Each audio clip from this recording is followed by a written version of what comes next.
All of you. सो बेटा आज हम लोग जो है सेल बायोलॉजी का चैप्टर कंप्लीट करने वाले हैं, ठीक है। आज हमारा फर्स्ट लेक्चर है, okay. So according to our NCERT हमें कौन कौन से टेबल ऑफ कंटेंट पे फोकस करना है, सबसे पहले तो उसकी बात करते हैं। उसके बाद हम बात करेंगे कि क्या इंपॉर्टेंस है इस चैप्टर का नीट एग्जामिनेशन में, कितना वैल्यू है सेल बायोलॉजी का नीट एग्जामिनेशन में, उसके बारे में भी डिस्कशन करेंगे क्योंकि वो सबसे जरूरी है ना। सो देखिए यहाँ पे बच्चों, अगर हम बात करें सेल बायोलॉजी की तो कम से कम आपको इस यूनिट से cell biology and cell division दोनों की बात कर रही हूँ बेटा, ठीक है ना। कम से कम आपको इस यूनिट से 3 to 5 क्वेश्चंस मिलेंगे, 3 to 5 क्वेश्चंस, ठीक है। सिर्फ सेल बायोलॉजी आप 3 से 5 क्वेश्चंस के लिए पढ़ रहे हैं, नहीं नहीं नहीं, ऐसा नहीं सोचना, बिल्कुल नहीं सोचना ऐसा, क्योंकि सेल बायोलॉजी आपको 3 to 5 क्वेश्चंस का आंसर्स तो देगा, है ना, करीब करीब 10-15 नंबर तो देगा। इसके बाद ये एक्चुअली बेटा ये फाउंडेशन है, ये बेस है बायोलॉजी का, समझ रहे हो, ये बायोलॉजी का ना बेस है। इसको समझोगे तभी आपको आगे के चैप्टर समझ में आएंगे, नहीं तो कुछ नहीं समझ आएगा। इसलिए उसके हिसाब से इस चैप्टर को इंपॉर्टेंस दो कि मुझे अपना बेस, मुझे अपना फाउंडेशन को स्ट्रॉन्ग करना है, मुझे सेल बायोलॉजी अच्छे से पता होनी चाहिए, ठीक है ना बेटा। So let's start our session. So cell biology NCERT के अकॉर्डिंग हमें क्या क्या चीजें कंप्लीट करनी है, हमें कंप्लीट करना है व्हाट इज सेल, ओके। फिर एनसीईआरटी के अकॉर्डिंग हमें और क्या पढ़ना है, तो हमें इसके बाद बात करनी है an overview of cell.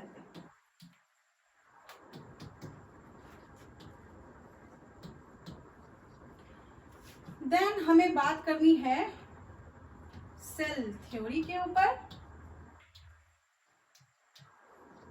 And then हम बात करेंगे prokaryotic cell,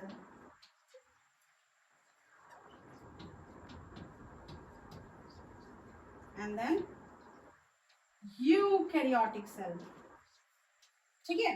according to our NCERT बच्चों हमें बस यही सारी चीजें फोकस करनी है, okay.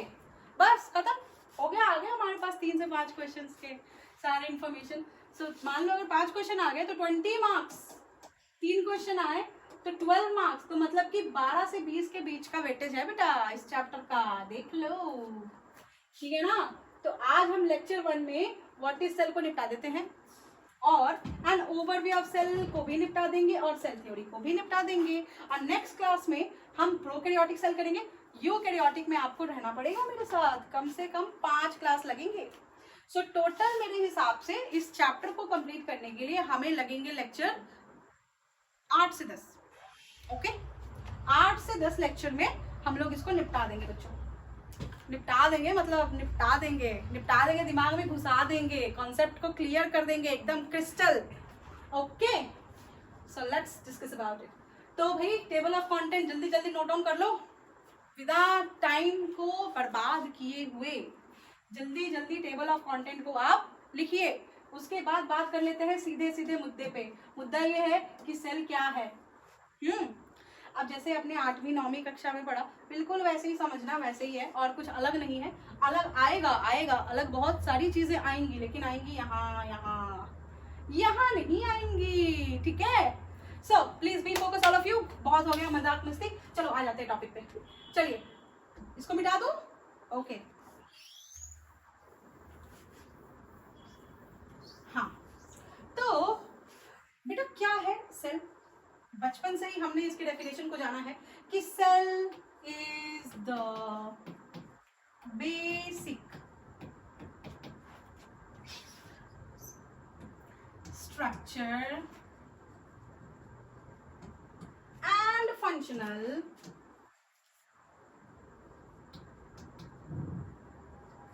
unit of all living organisms, right बेटा। मतलब क्या, इसका मतलब क्या इसका मतलब, देखिए क्या कह रहा है, स्ट्रक्चरल, ठीक है, और फंक्शनल भी बोल रहा है। बताओ ये क्या है, स्ट्रक्चरल एंड फंक्शनल, बताओ। हाँ तो देखिए सेल, जैसे जिस स्ट्रक्चर में मैं खड़ी हूँ, ठीक है ना, ये मेरा जो हाथ का स्ट्रक्चर है, मेरा नाक का जो स्ट्रक्चर है, आंखों का जो स्ट्रक्चर है, ये सब मुझे सेल ने दिया है, ठीक है ना। छोटे छोटे छोटे छोटे सेल्स ने जो है मेरी आंखें बना दी, हाथ बना दिए, पैर बना, सब बना दिया, ठीक है ना। अब मैं सांस ले रही हूँ तो मेरा लंग्स काम कर रहा है, हाँ, मेरा स्टोमक है, आपका भी है, दिल है, हार्ट है, बहुत सारे नर्व्स हैं, जितने भी फंक्शन हमारी बॉडी में हो रहे हैं, समझ रहे हो। जैसे मैं सांस ले रही हूँ तो फंक्शन हो रहा ना, सांस लिया, सांस रिलीज किया, तो लंग्स काम कर रहा है, फंक्शन कर रहा है, तो सेल ने स्ट्रक्चर्स भी फॉर्म किए हैं और सेल ही फंक्शन भी करवा रहा है। तो स्ट्रक्चरल हो या फंक्शनल हो, कोई भी लिविंग ऑर्गेनिज्म, उसका बेस जो है, बेसिक यूनिट जो है वो क्या है, सेल है।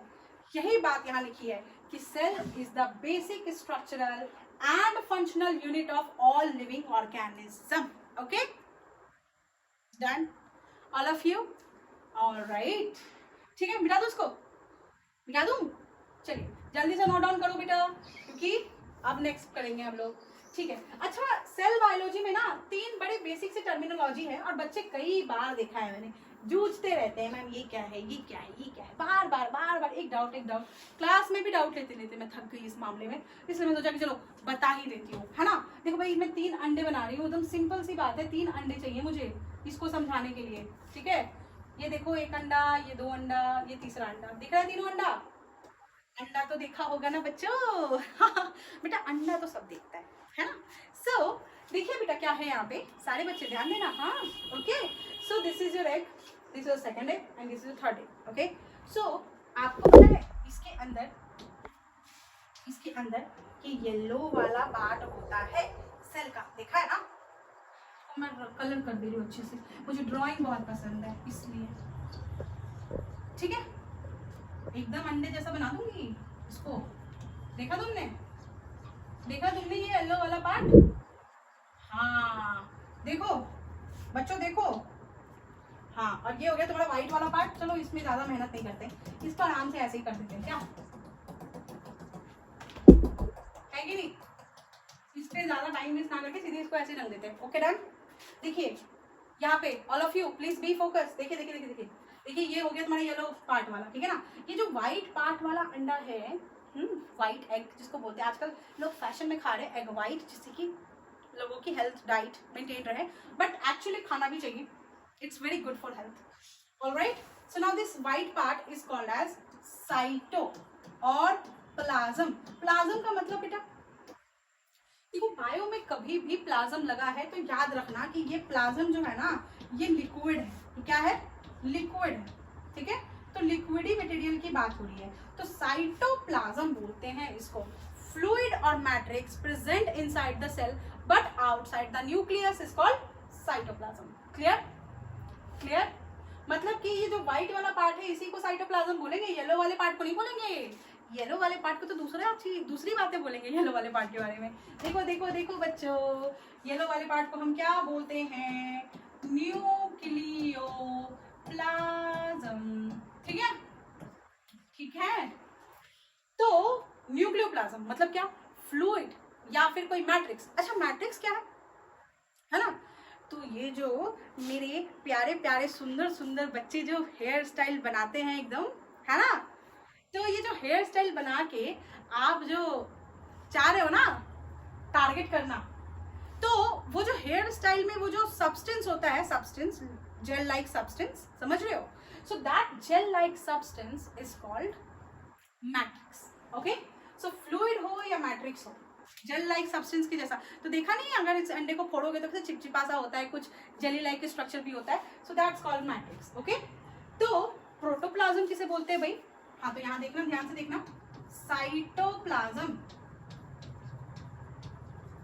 प्लस न्यूक्लियोप्लाज्म, ठीक है। ये क्या प्लस माइनस कर रही है मैम, बेटा बड़ा जरूरी है ये, ठीक है। So cytoplasm plus nucleoplasm is equal to लिखने की तो जगह ही नहीं है, मैं यहाँ नहीं लिखूंगी, रुको इसको मुझे मिटाना, देखिए देखिए देखिए, चलिए इसको हम अब यहाँ से हटा देते हैं, ठीक है ना। तो याद रखिएगा बेटा कि cytoplasm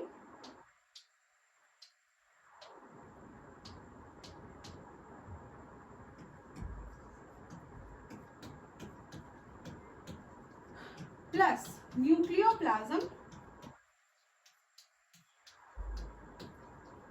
is equal to protoplasm. याद रहेगा?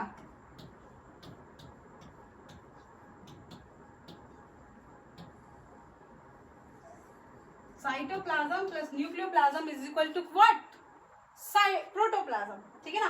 तो किसी भी तरीके का फ्लूइड मैट्रिक्स अगर सेल के अंदर प्रेजेंट है उसे हम प्रोटोप्लाज्म बोलते हैं। व्हाइट वाले पार्ट को जो न्यूक्लियस से बाहर है उसको हम क्या बोलते हैं? साइटोप्लाज्म। और येलो वाले पार्ट को हमने क्या बोल दिया? Protoplasm. Clear guys? All of you clear? Okay, तो इसको जल्दी जल्दी लिख लो, ज्यादा टाइम वेस्ट किए बिना। सबकी डेफिनेशंस लिखवा दे रही हूँ, इसको नोट डाउन कर लेना ऑल ऑफ यू। हाँ, तो फिर लिखते हैं इसके बारे में। क्या है ये? क्या है ये? देखिए ये क्या है ये?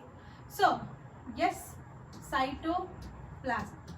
ओके, तो इसको लिखना ऐसे है, फ्लूइड और matrix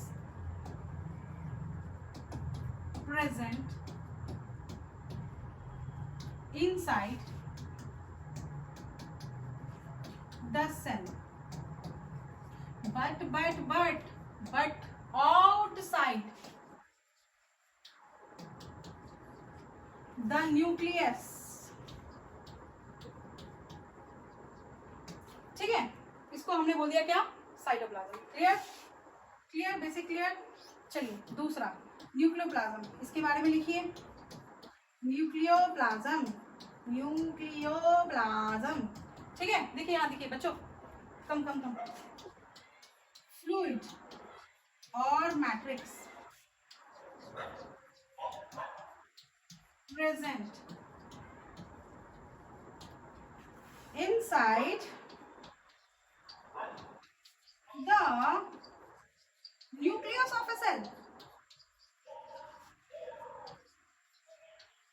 So that's called nucleoplasm. Is it clear? Is it clear? अब हम बात करेंगे प्रोटोप्लाज्म की। तो प्रोटोप्लाज्म के बारे में लिख लेना बेटा।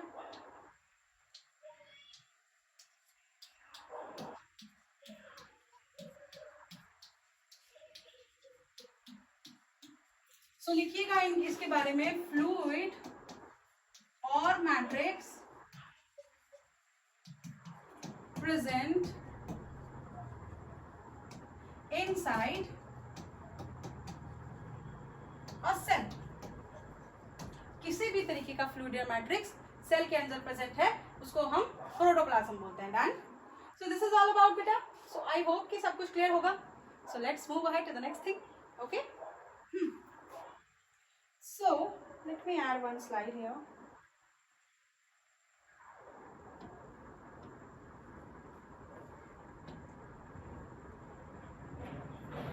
All right, so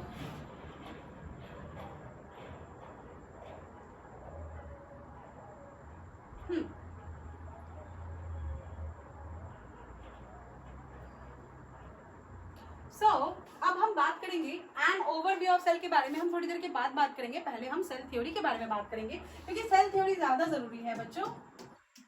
और ओवरव्यू ऑफ सेल में हम शेप ऑफ सेल और साइज ऑफ सेल का डिस्कशन करते हैं, तो वो हम बीच में भी कर लेंगे, कोई दिक्कत नहीं है। पहले सेल थ्योरी को समझते हैं।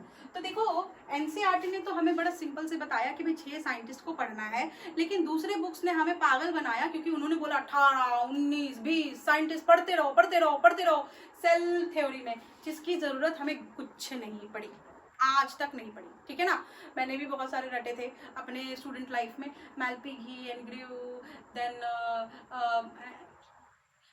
हार्टवेक, देन ये कोई काम नहीं आया, समझ रहे हो? कोटी को रटा मैंने, सब कुछ किया, कोई काम नहीं आया। नीट एग्जामिनेशन में पूछते ही नहीं है, नीट एग्जामिनेशन में तो बस 6 साइंटिस्ट के बारे में पूछते हैं क्योंकि 6 साइंटिस्ट के बारे में ही तो लिखा है एनसीईआरटी ने। इसके अलावा कुछ और लिखे तभी तो बात करें, जब लिखा ही नहीं तो क्यों बात करें भाई, है कि नहीं? लॉजिकल बोलती हूँ मैं, है ना? तो बेटा देखो, आना तो क्वेश्चन हमारा एनसीईआरटी से कंफर्म है। आपको भी पता है, पिछला साल देख लो, आगे का साल देख लो, कभी भी देख लो, आपको एनसीईआरटी से बाहर नहीं मिलेंगे क्वेश्चंस, नहीं मिलते ही नहीं है। तो अकॉर्डिंग टू आवर एनसीईआरटी मैं सेल थ्योरी कंप्लीट कराऊंगी, जिसमें हमें सिर्फ 6 साइंटिस्ट के बारे में पढ़ना है, सिर्फ 6 साइंटिस्ट। कितने साइंटिस्ट के बारे में बच्चों? 6 साइंटिस्ट के बारे में। बस हो गया काम आपका खत्म, ठीक है ना। सो RARSSR इन्हीं साइंटिस्ट के बारे में हमें पढ़ना है, बाकी हमें नहीं पढ़ना, क्योंकि हमारे नीट में आएगा ही नहीं, तो हम क्यों मेहनत करें, है कि नहीं बच्चों। सिंपल सी बात है। सो नीट एग्जामिनेशन में सबसे जो आर से निकालते हैं, आर आर किसके बारे में कह रहे हैं, ये सबसे पहले हमारे सबसे बड़े बाबा, सेल के बाबा, रॉबर्ट हुक। इनको हम क्या बोलते हैं, सेल के बाबा। क्यों बोलते हैं पता है आपको, क्यों बोलते हैं? क्योंकि इनको ना हम एक और नाम से डिनोट करते हैं, फादर ऑफ साइटोलॉजी। अच्छा, साइटोलॉजी का मतलब क्या है? देखो, लॉजी कहीं पे भी वर्ड यूज हो गया, गलती से भी कहीं लॉजी तुमने देख लिया, तो समझो कि इसने कहा टू स्टडी के बारे में, ठीक है। और साइटो ना सेल का बड़ा निकनेम है, निकनेम। सेल को घर में प्यार से साइटो बुलाते हैं, साइटो साइटो ऐसे। तो ये क्या बोलते हैं इसको, सेल। प्रोफेशनल स्कूल का लैंग्वेज इसका सेल है, वैसे इसको घर में साइटो बोलते हैं। तो साइटोलॉजी मतलब सेल के बारे में पढ़ना है ना। अच्छा, साइटोलॉजी, ठीक है। और एक और चीज मैं तुमसे डिस्कस करना चाहूंगी, साइटोलॉजी और सेल बायोलॉजी में डिफरेंस क्या है बेटा? क्या कोई मुझे बता सकता है, कोई ज्ञानी बच्चा मेरी क्लास में जो बैठा हो? देखो, साइटोलॉजी के बारे में अगर हम पढ़ें, सिर्फ अगर हमने साइटोलॉजी पढ़नी है, याद रखना बच्चों बच्चों बच्चों, ध्यान दो ध्यान दो, ध्यान देना पड़ेगा, ठीक है ना। साइटोलॉजी की बात करें तो हमने यहाँ पे सिर्फ स्ट्रक्चर की स्टडी की है, ठीक है। हमने यहाँ क्या किया है, सिर्फ स्ट्रक्चर की स्टडी की है, तो हमने इसको क्या बोला, साइटोलॉजी। सिर्फ स्ट्रक्चर के बारे में बात की तो साइटोलॉजी। लेकिन अगर हमने सेल बायोलॉजी पढ़ा है तो फिर हमें किसके बारे में बात करना पड़ेगा बच्चों? पता है हमें किसके बारे में बात करना पड़ेगा? हमें स्ट्रक्चर प्लस फंक्शन दोनों पढ़ना पड़ेगा, ठीक है। तो स्ट्रक्चर और फंक्शन दोनों की पढ़ाई की तो सेल बायोलॉजी, और सिर्फ स्ट्रक्चर की पढ़ाई की तो साइटोलॉजी। बस इतना ही तो है, और क्या है, कुछ नहीं है। कुछ नहीं है, बोल तो रही हूँ। ऐसा क्रिस्टल क्लियर कॉन्सेप्ट हो जाएगा ना बेटा, अगर आपने सारे लेक्चर्स को ध्यान से अटेंड कर लिया तो डू ट्रस्ट में एक भी क्वेश्चन नहीं छूटेगा। छूट गया तो मेरा नाम बदल देना, ठीक है।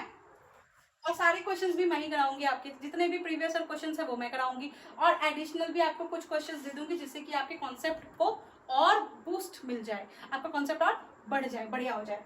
बाकी एक्स्ट्रा चीज पढ़ने बैठोगे तो फिर कोई फायदा नहीं है, फिर टाइम पे नीट नहीं निकलेगा, 5-6 साल लग जाएंगे। वो नहीं करना, गलती नहीं करना, बिल्कुल भी गलती नहीं करना। मेरे स्टूडेंट्स तो बिल्कुल मत करो, प्लीज मत करना, ठीक है। So Robert Hooke, right. So इनको हमने बोला कि ये हो गए हमारे क्या, ये हो गए हमारे फादर ऑफ साइटोलॉजी भी। और 1665 में इन्होंने एक्सपेरिमेंट करके हमें क्या बता दिया, इन्होंने हमें बता दिया ही डिस्कवर्ड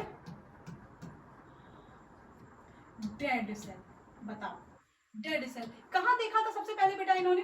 तो कॉर्क कैम्बियम में, ठीक है ना। और ये सारी बातें जो हैं इन्होंने बड़े प्यार से एक किताब में लिख दी थी, ठीक है। ध्यान दो बच्चों, इन्होंने बड़े प्यार से एक किताब में लिखी थी, बड़ा प्यारा किताब था वो उनका, हमने नहीं पढ़ा। बट हाँ, बुक का नाम याद रखना, माइक्रोग्राफिया। कभी क्वेश्चंस आ सकते हैं लिटिल बिट, क्यों रिस्क लेना।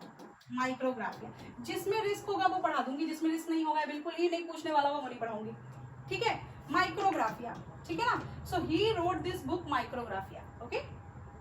सो नोट डाउन कर लीजिए रॉबर्ट हुक के बारे में कि भाई 1665 में इन्होंने डिस्कवर किया डेड सेल, कहाँ पे, कॉर्क कैम्बियम में। साथ में इनको हम फादर ऑफ साइटोलॉजी भी बोलते हैं क्योंकि स्ट्रक्चर का इंफॉर्मेशन तो इन्होंने हमें दिया था। और फिर इन्होंने एक किताब भी लिखी थी, रोट अ बुक, जिसका नाम क्या था, माइक्रोग्राफिया। बस बेटा बस बस, बहुत हो गया, काफी है। अब आगे बढ़ते हैं, इतना नोट डाउन कर लो फिर आगे बढ़ते हैं, ठीक है। चलिए, सो अब हम बात करेंगे ए से, है ना। एंटोन वॉन ल्यूवेनहुक,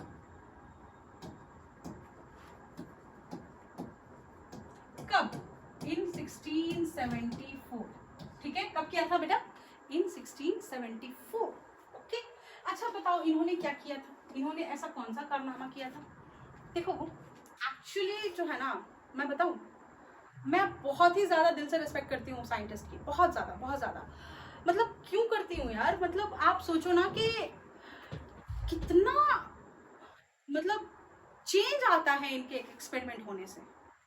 हमें जिसके बारे में कुछ नॉलेज नहीं है, सेल नहीं जानते, कुछ नहीं जानते, आज देखो हम सेल को जानने के बाद देखो आज आप डॉक्टर भी क्यों बन रहे हो, क्योंकि आपने इतनी पढ़ाई, इन साइंटिस्ट ने इन्वेंट कर दिया है ना, इन साइंटिस्ट ने इतना कुछ इन्वेंट कर दिया, इतना कुछ बता दिया हमें कि अब हमें पढ़ना पड़ता है उसको कि हम किसी की बीमारी को क्योर कर सके। मान लो कि अगर 1674 में एंटोन वॉन ल्यूवेनहोफ ने हमें कॉन्सेप्ट ही नहीं दिया होता कि कुछ लिविंग सेल भी होते हैं, तो क्या हम एक दूसरे को क्या कहते हैं वो कर पाते, ठीक कर पाते? आज डॉक्टर्स को पता है कि भाई इसको पर्टिकुलरली ये बीमारी है, चलो इसको ये दवा दे दो, ये दवा दे। कैसे पता है आपको? इसके ऊपर कितने सारे रिसर्चेस हुए हैं, तब जाके फाइनली आपको पता चला ना। तो साइंटिस्ट बहुत ग्रेट होते हैं बच्चों, बहुत ग्रेट होते हैं, मतलब भगवान के बाद साइंटिस्ट, ठीक है। और मतलब डॉक्टर्स तो हैं ही, वो तो भगवान ही है, डॉक्टर तो भगवान ही है डॉक्टर भगवान ही है ना। उससे पूछना जो मरता क्या ना करता वाले सिचुएशन में होता है कि उसको डॉक्टर कैसे लगते हैं, वो बोलेगा मैं भगवान लगते, भगवान। मुझे भी भगवान लगते हैं भाई, मुझे भी भगवान लगते हैं डॉक्टर। सो मेरे सारे फ्यूचर भगवान इधर देखिए। सो इन 1674 मेरे प्यारे बच्चों क्या कर दिया था, क्या हुआ था बेटा, इन्होंने ना ही डिस्कवर्ड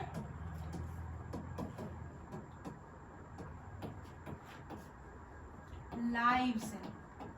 समझ रहे हो, मतलब कि सिंगल सेल्ड ऑर्गेनिजम्स। इन्होंने लाइव सेल, लिविंग सेल देखा और इन्होंने बोला कि भाई ये एक सेल है, ठीक है। इन्होंने सबसे पहले कहाँ देखा था? हाँ, तो he has seen live cell on, पता है कहाँ? इन्होंने देखा पारामीशियम में, अमीबा में,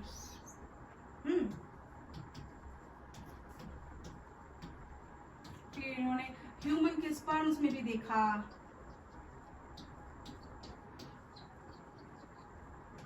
तो बहुत सारे ऐसे रिसर्चेस किए इन्होंने। मोनराज में भी देखा, और इन्होंने बड़े बेसिक माइक्रोस्कोप से देखा था बेटा, बड़े बेसिक माइक्रोस्कोप से देखा था। देखना तो चाहिए था इन्हें बड़ा इलेक्ट्रॉन माइक्रोस्कोप से, लेकिन उस टाइम पे अवेलेबल ही नहीं था, तो क्या ही देखेंगे, है ना। तो वही सारी बातें हैं। और रॉबर्ट हुक ने भी बड़े बेसिक से माइक्रोस्कोप में देखा था, उन्होंने तो माइक्रोस्कोप भी खुद बनाया था, उसके बाद उन्होंने देखा था। सो ये सारी चीज़ें हैं, तो बेसिक चीज़ें हैं जो आपको पता ही होनी चाहिए, और नहीं पता है तो कोई बात नहीं, हम लोग डिस्कस करेंगे, बिल्कुल करेंगे, है ना। So this is all about he discovered live cell in 1674। Done all of you? So now let's discuss about the next thing. अब आती है बात रॉबर्ट ब्राउन की, तीसरे नंबर साइंटिस्ट की, रॉबर्ट ब्राउन की। ओके, 1831 में, ठीक है बेटा। इन्होंने क्या किया था? इन्होंने किया न्यूक्लियस को discover. He discovered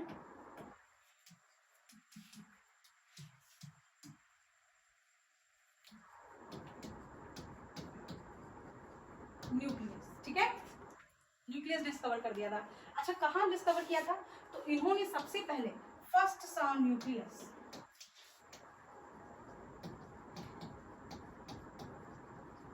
in orchid roots. कहाँ देखा था? ऑर्किड रूट्स में, ठीक है ना, याद रहेगा, ऑर्किड रूट्स याद रखना है, ठीक है। तो first saw nucleus in orchid roots, ठीक है, done. So now let's discuss about the remaining things in our coming up next session, all of you. So बस lecture 2 में आ जाते हैं और वेट करिए, फिर उसके बाद आगे की डिस्कशंस उस वक्त करेंगे।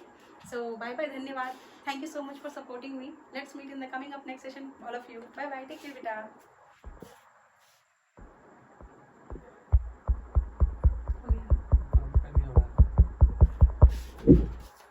आईफोन कैसे हो गया, हैंग कैसे कर गया? निकालो, लगा हुआ है ना माइक वाला, क्रॉप कर लेंगे।